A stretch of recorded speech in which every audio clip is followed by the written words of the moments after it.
Today, Barrow County students went back to school, and this has been an emotional week for, I mean, a lot of students, a lot of parents, but especially those who attend Apalachee High School. And the Barrow County District Attorney Brad Smith spoke earlier about kind of the true crime community and their role in what we're experiencing at this time. Take a listen.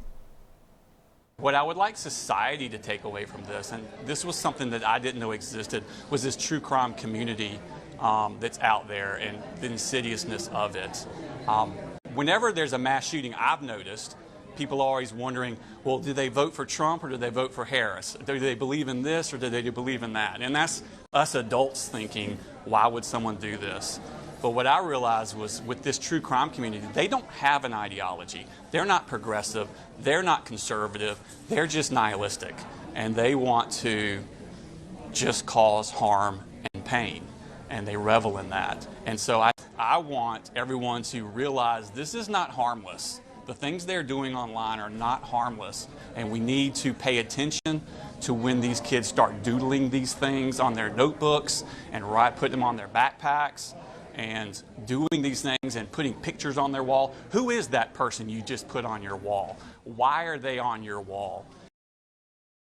These comments coming after testimony that we heard for days, both in the sentencing of Colt Gray as well as his father, Colin Gray, and really addressing what did the parents know, what were Colt's motivations, all of that testimony leading into the sentencing. But how does all of that play out then for the teenagers, the students who have to return to these classrooms and reconcile all that they've heard all week, all that they have experienced? And for that, we want to turn to certified school psychologist, Dr. Rachel Scheinfield. Thank you so much for joining us today. And I guess the first question to throw out there is, when we think of healing, I kind of put that in little air quotes, healing, what does healing really mean and look like after a tragedy like a school shooting? Well, thank you for having me. And healing can take many different forms after such a tragedy occurs. And there's not a one size fits all approach. I think a lot of what is going on right now is part of the healing process is trying to make meaning out of what happened. Look for answers, find information, look for ways to prevent such a tragedy from happening again, making sure that the mental health and emotional well-being of the community and the individual students continues to be a primary factor and is at a top priority right now.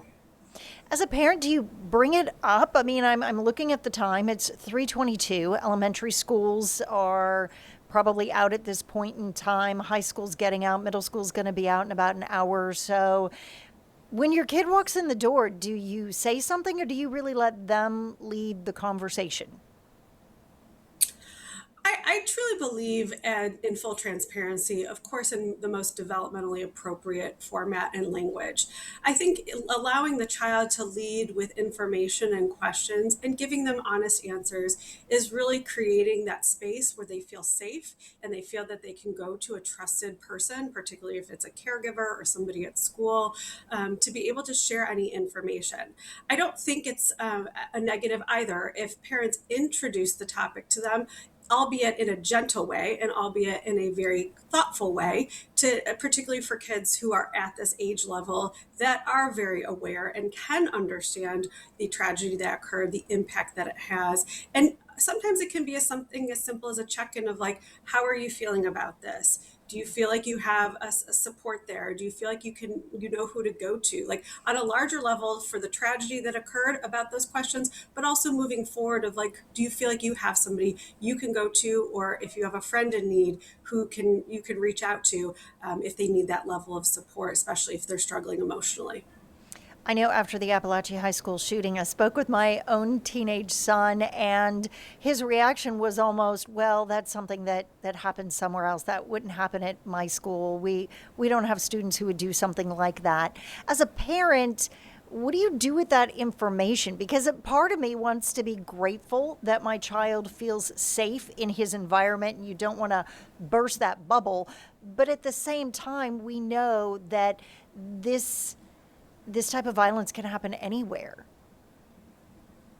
It is. I think there is, unfortunately, there is a level of numbness and a sense of invisibility that children feel now, and it is a very sad state that students are living in at this point in time. That they hear about countless numbers of tragedies, school shootings, and also feeling as if it won't happen to them. They feel so far removed from it, and I think that it's really important to talk about that they do live in a safe community, hopefully, and they have all the safety measures in place, and really just checking in with them to feel like, have you talked about what that looks like for your school? All the schools at this point in time are practicing lockdown drills, have all those different protocols in place, so that in the event of something happening that is putting those students at risk, there is a procedure to follow. However, it isn't uncommon, unfortunately, at this point where a lot of teens, especially at this point, feel like it just can't happen to me, and we don't want to impose that level of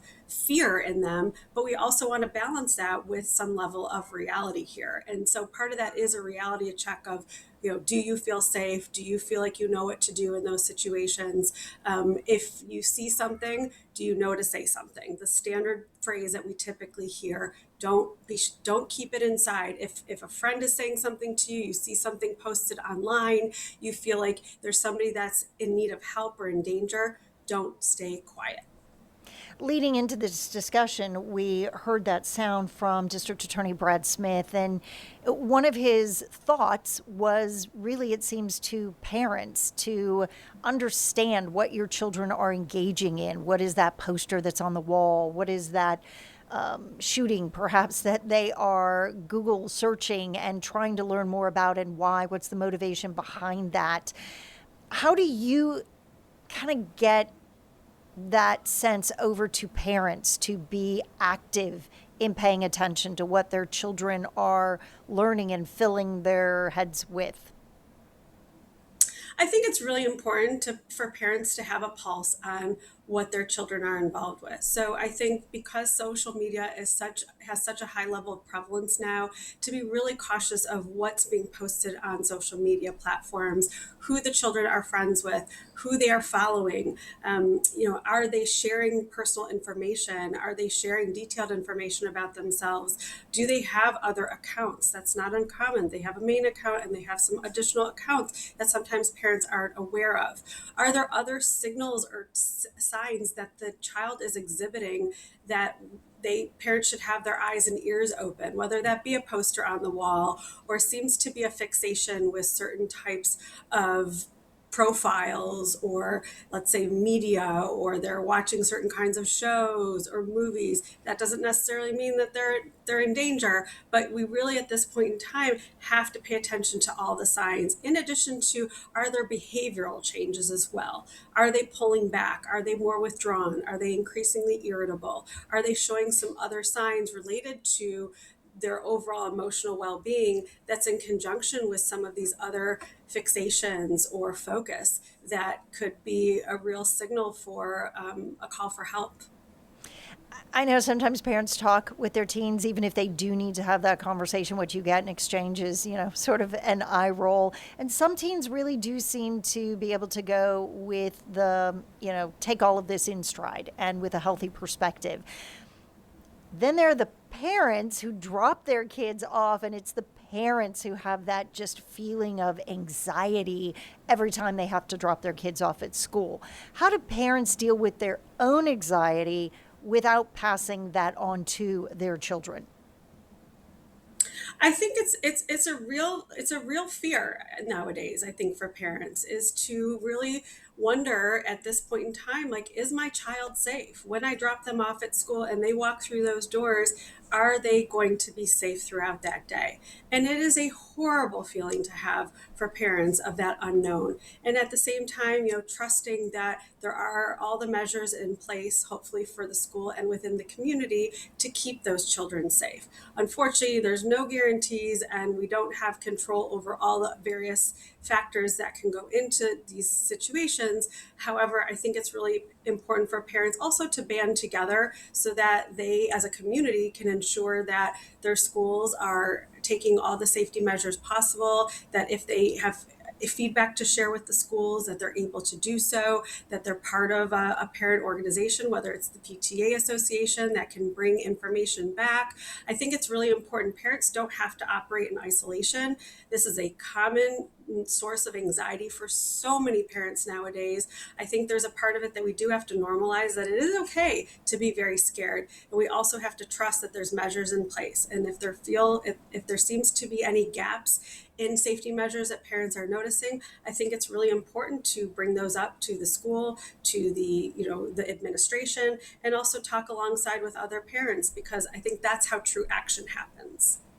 In closing, what do you hope is the real message that the Barrow County community takes away as they launch into a new school year and just kind of deal with all that has happened in the past 2 years?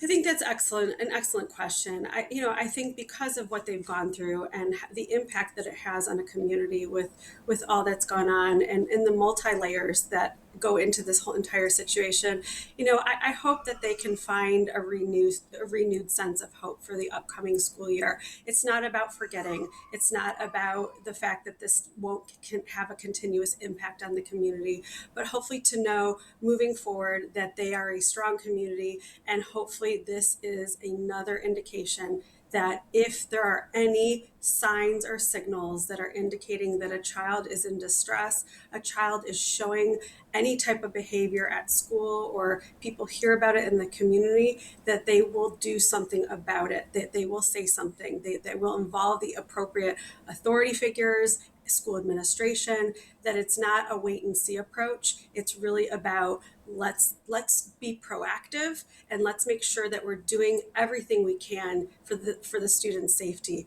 and just so that we can continue to move forward while also ensuring that we can protect these children from any future harm. Dr. Rachel Scheinfield, thank you so much for spending some time with us on this Friday afternoon and sharing with us just those words of wisdom. We appreciate it. Thank you for having me.